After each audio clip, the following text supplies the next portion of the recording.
Caras irmãs, caros irmãos, é com muita alegria que estamos aqui novamente para, pelas mãos de Emmanuel, pelas lições de Emmanuel, chegarmos mais próximo dos ensinamentos que o Mestre nos deixou há tanto tempo e que ainda precisamos tanto aprender.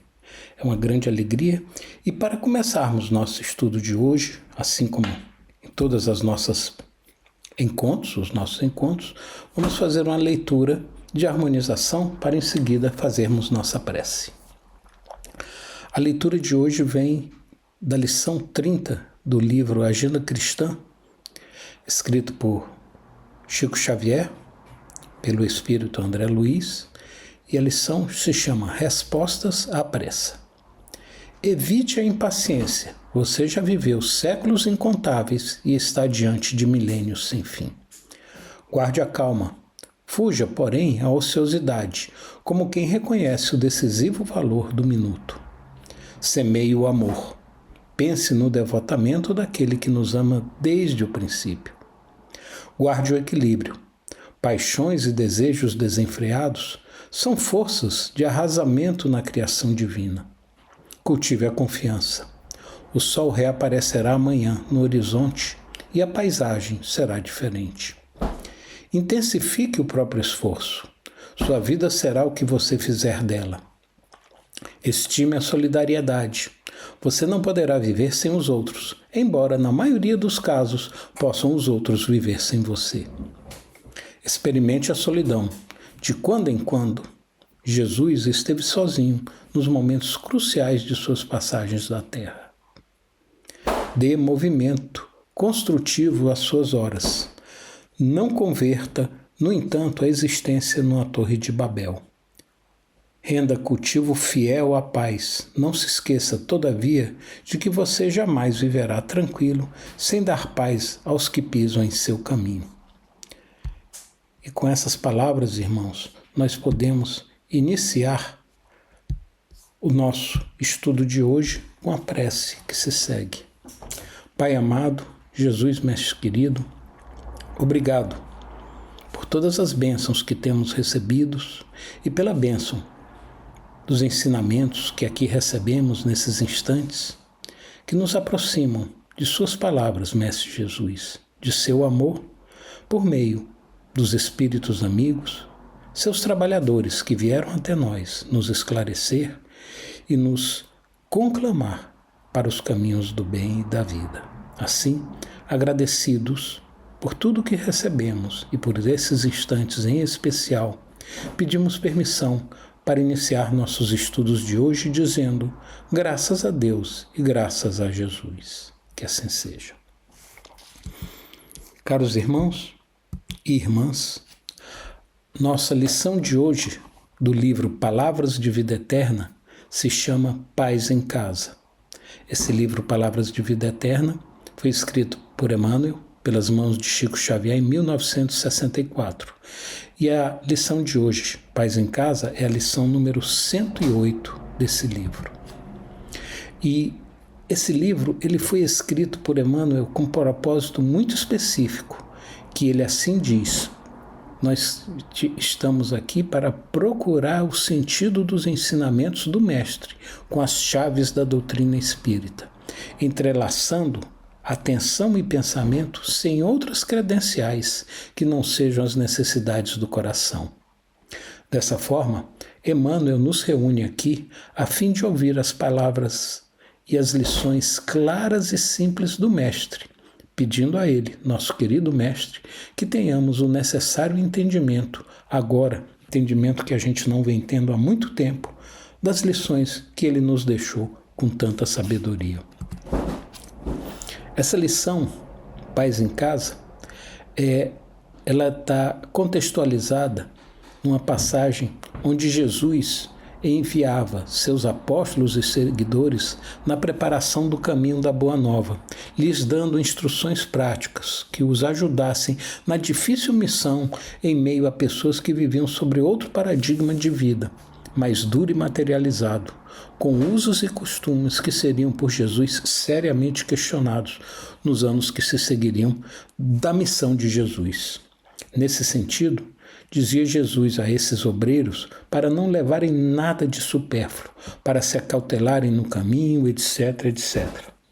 Mas, mais do que isso, e é aí que Emmanuel se inspira, dizia Jesus: e, em qualquer casa onde entrardes, dizei antes, paz seja nesta casa. Qualquer casa que entrardes, dizei antes, paz seja nessa casa. Esse é o mote da nossa lição de hoje. E logo depois de Jesus dizer isso, ainda, seguindo a passagem evangélica, ele esclarece que o propósito de tal comportamento seria de que, se naquela casa houvesse algum filho de paz, repousaria sobre ele a paz desejada pelo obreiro em missão. E se não, essa paz voltaria para o obreiro, ou seja, o obreiro se manteria em paz. Belo ensinamento. Dar nossa paz em todos os lares que entremos, não só para aquele lar, que aquele lar receba nossa paz, mas para que nós mesmos permaneçamos em paz dentro daquele lar. É uma atitude construtiva, simples e construtiva, que nós podemos aplicar sempre. Muito simples. Mas, como sempre, Emmanuel questiona nosso entendimento sobre essa lição do Mestre, como veremos na sequência. Como compreendemos essa lição? Com o olhar do nosso progresso íntimo ou com o olhar do nosso progresso exterior? Ou seja, é uma coisa para fora ou é uma coisa para dentro? Assim, ele inicia o objeto do nosso estudo dizendo: compras na terra o pão e a vestimenta, o calçado e o remédio, menos a paz. Dar-te-á o dinheiro, residência e conforto, com exceção da tranquilidade de espírito. Eis porque nos recomenda Jesus venhamos a dizer, antes de tudo, ao entrarmos em qualquer casa, paz seja nesta casa. A lição, como diz Emmanuel, exprime vigoroso apelo à tolerância e ao entendimento. É isso. Se chegamos numa casa, devemos fazer assim. Paz seja nessa casa. Vamos dar nossa paz para essa casa.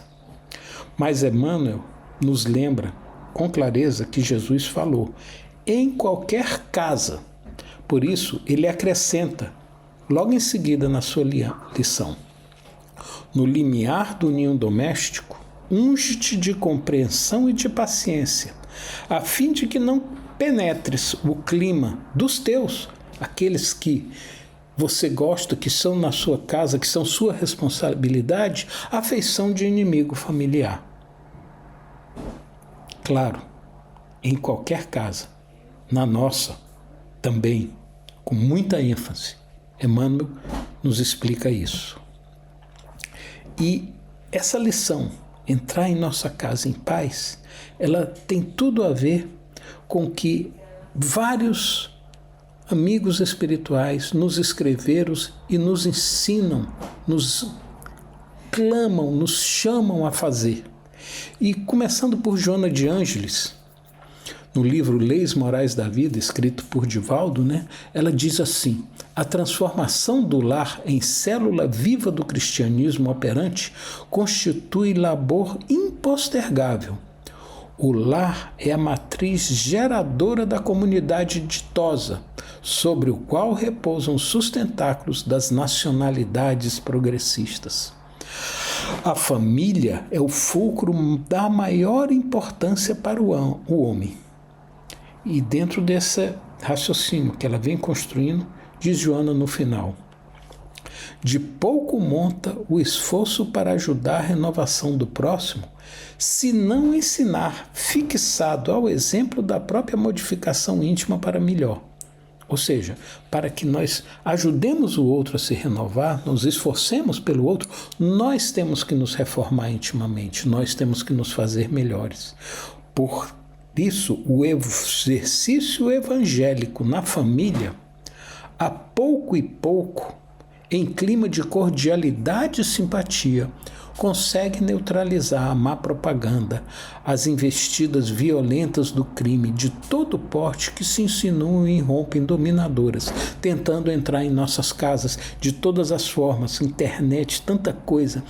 E é o exercício. E vejam bem a palavra, não é estudo, é o exercício evangélico, é exercer, é praticar o evangelho na família. Isso é que faz com que o nosso lar fique protegido de todas as investidas cada vez mais fortes que o mundo tem feito. E ainda sobre essa questão da importância de como nós comportarmos e o que fazermos no lar, nós temos do próprio Emmanuel, antes desse livro, ele escreveu um livro fantástico chamado O Consolador, que na realidade ele respondia a perguntas que os irmãos do Centro Espírita, onde Chico Xavier trabalhava, faziam para ele. Então são várias questões, são mais de 200 questões. E aí na questão 108 perguntam para Emmanuel, onde a base mais elevada para os métodos de educação? E aí Emmanuel responde, as noções religiosas, com a exemplificação dos mais altos deveres da vida, constituem a base de toda a educação no sagrado Instituto da Família. O período infantil é o mais sério e mais propício à assimilação dos princípios educativos. Continua esclarecendo Emmanuel na questão em sequência a essa que foi feita. É o período onde o espírito, o novo serzinho, está mais suscetível de renovar o caráter e estabelecer um novo caminho. Se encontrar, é claro, nos pais legítimos representantes do colégio familiar. Eis porque o lar é tão importante para a edificação do homem e porque tão profunda é a missão da mulher perante as leis divinas. É uma missão. Educar nossos filhos é uma missão. Os estabelecimentos de ensino, esclarece Emmanuel, podem instruir, mas só o Instituto da Família pode educar. Mas aí a gente fica, puxa, ele falou aqui que tão profunda é a missão da mulher. É só da mulher? E aí, mais na frente, já na questão 582 do mesmo livro Consolador, Emmanuel volta quando perguntam para ele, pode-se considerar como missão a paternidade? Ele já falou que a mulher tinha uma missão. E aí ele responde de forma precisa, é, sem contestação possível, uma verdadeira missão. Só que é, ao mesmo tempo, grandíssimo dever e que envolve, mais do que o pensa o homem, a sua responsabilidade quanto ao futuro. Vale para todos, pais e mães. O lar, com o filho dentro do lar, você tem uma missão frente a Deus, uma missão frente à humanidade, uma missão frente a Jesus, que é fazer o seu maior esforço para educar, para orientar, esse espírito que foi confiado por Deus para você. E principalmente nos primeiros anos, nos 7 primeiros anos, você está com todas as condições propícias para, através do exemplo, por meio desse exemplo de ação evangélica no lar, trazer a paz e trazer o amor para esse serzinho que vem agora pequenininho, mas que viveu séculos incontáveis e está diante de milênios sem fim. Portanto, precisamos nós dar a ele as condições para que ele se renove, que ele se torne melhor na sua missão de aprendizado, de crescimento na encarnação que ele teve a oportunidade. E sobre esse mesmo assunto ainda, André Luiz também não se... Todos os espíritos, mas a gente está pegando alguns exemplos. André Luiz é enfático no livro O Espírito da Verdade. André Luiz nos diz, o amor é a base do ensino. Maternidade e paternidade são magistérios sublimes. Lar, primeira escola. Pais, primeiros professores. Se o lar deve entrosar-se com a escola, o culto do evangelho em casa deve unir-se à matéria lecionada em classe, na iluminação da mente em trânsito para as esferas superiores da vida. E aqui, nós estamos falando de culto do Evangelho, não é o estudo do Evangelho que a gente faz uma vez por semana, que é importantíssimo, deve sempre ser feito, mas é muito mais que isso. É o exercício do Evangelho permanentemente em casa, como disse Joana de Ângeles. O que nos conclama André Luiz aqui é para que, pelo exemplo, nos coloquemos evangelicamente na frente de nossos filhos, ou seja, agindo conforme o Evangelho em todas as nossas possibilidades, é claro. E se resta alguma dúvida disso, nós voltamos à lição Pais em Casa para Emmanuel reforçar. Se alguém está fora do caminho desejável ou se te desgostam arranjos caseiros, o que você deve fazer? Mobiliza a bondade e a cooperação para que o mal se reduza. Se problemas te preocupam ou apontamentos te humilham, cala os próprios aborrecimentos, limitando as inquietações. E de forma muito prática, coisas práticas do dia a dia, recebe afeição por bênção divina. Usa portas e janelas sem estrondos brutais. Não mova objetos de arranco, fazendo barulho, gritaria, não é? Não pode. Foge a essa gritaria inconveniente que tantas vezes a gente vê nos nossos lares.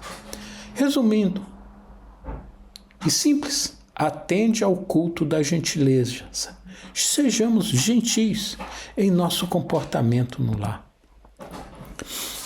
E sobre essa nossa forma de agir, mais uma vez, no livro O Consolador, achamos na questão 255, respondendo a seguinte pergunta: devemos nós, os espiritistas, praticar somente a caridade espiritual ou também a material?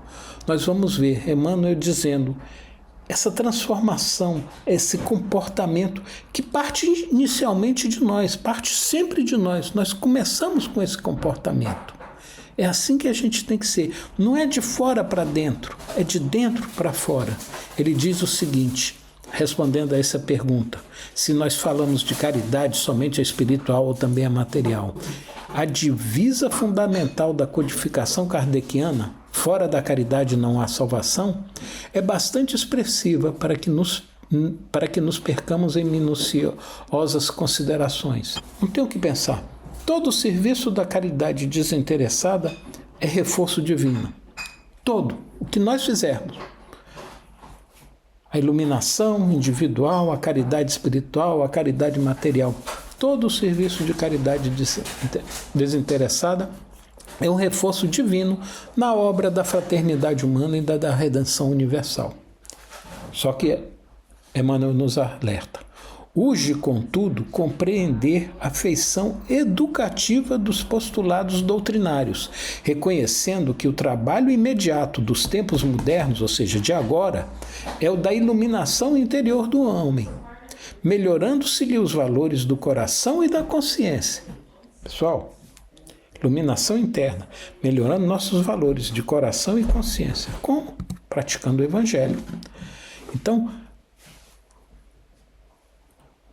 esse conselho de Emmanuel, ele resume no final dessa explanação de forma bem sintética, dizendo: as obras de caridade material somente alcançam sua feição divina quando colimam a espiritualização do homem, renovando-lhe os valores íntimos. Ou seja, a caridade. E que uma caridade é importantíssima? A caridade do lar.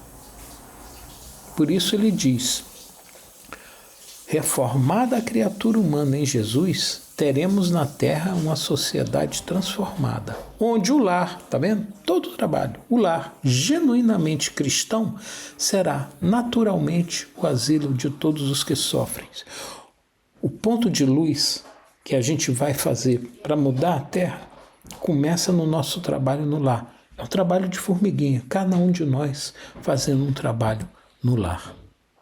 E é por isso que na lição Pais em Casa, que 14 anos depois que esse livro, que nós estamos pegando a lição Pais em Casa, foi escrito, 14 anos depois do Consolador, Emmanuel volta dizendo: Há quem diga que o lar é ponto de desabafo, o lugar em que pessoas se desoprimem. E Emmanuel até reconhece que sim. Entretanto, isso não é razão para que ele se torne em praça onde a criatura se animalize. Se nós estamos falando num comportamento evangélico, por outro lado, no lar é onde cai a nossa casca, é onde a gente se desnuda, se abre para se tornar mais autenticamente nós. E tem uma obra, se chama Renovando Atitudes, escrita por Francisco do Espírito Santo Neto, e o espírito que psicografou foi Hamed. Ele fala exatamente disso, do verniz que a gente tem na sociedade e o que não tem em casa. E ele nos diz, Hamed, é no lar que descortinamos quem somos. É no lar que escorre o verniz da bonança e da caridade, que passamos sobre nossa face e que nos revela tal como somos aos nossos familiares. Ou seja, no lar, a gente se desnuda daquelas várias personagens que a gente assume em sociedade e os nossos familiares nos veem. O que diz Jesus? Que nós pratiquemos para que o que eles vejam seja a serenidade, a paz, a tranquilidade, para que nós consigamos intimamente, não é isso que disse Emmanuel há pouco tempo, lá no Consolador? Nossa missão agora é a reforma íntima. Então, nós vamos praticar a tranquilidade, a paz em casa, para que nos reformemos, para que nós façamos a missão da reforma íntima e que cumpramos a maior das nossas missões, que é orientar nossos filhos, mesmo se não tivermos filhos em casa. Lembrem-se, lar é um ponto de luz, é um ponto de paz, de tranquilidade. Por isso nos diz Hamed nessa obra, descubramos nossos reais potenciais interiores, que herdamos da divina paternidade dentro do lar, abrindo nossos corações. Desenvolvendo essas potencialidades, agiremos com maior naturalidade e, consequentemente, estaremos em paz conosco e com o mundo. Portanto, nos diz Emmanuel, voltando para a lição, lembrando tudo isso que a gente está falando, que devemos pacificar nossa área individual para que a área dos outros se pacifique. Pois todos nós, conclui Emmanuel na lição de hoje, anelamos a paz no mundo. No entanto, para que o mundo possa um dia ficar em paz, é imperioso não esquecer que a paz do mundo parte de nós. Temos nós que começar com a paz no mundo em nós. E aí o mundo ficará em paz, se nós fizermos a nossa parte. Assim, queridas irmãs e irmãos, concluindo nossos estudos de hoje, faremos uma prece, onde agradecendo a Deus e a Jesus esse ensinamento tão belo que tivemos aqui, buscaremos em nossos íntimos, em nossos interiores, pedir a eles que consigamos estar em paz e fazer a paz em nossos lares. Assim, vamos dizer, Pai amado, Jesus mestre querido, obrigado por todas as oportunidades que tivemos, por todos os bênçãos que nos são dadas, e permita, Pai, que possamos, mais uma vez, ao longo do caminho, praticar, junto com todos os mentores espirituais que nos guiam, com todos os amigos, praticarmos a paz em nosso lar, a paz interior em nós mesmos, fazendo com que nos aproximemos um pouco mais dos caminhos de Jesus. Assim, agradecidos por tudo, pedimos permissão para encerrar nossos estudos de hoje, dizendo graças a Deus e graças a Jesus. Que assim seja.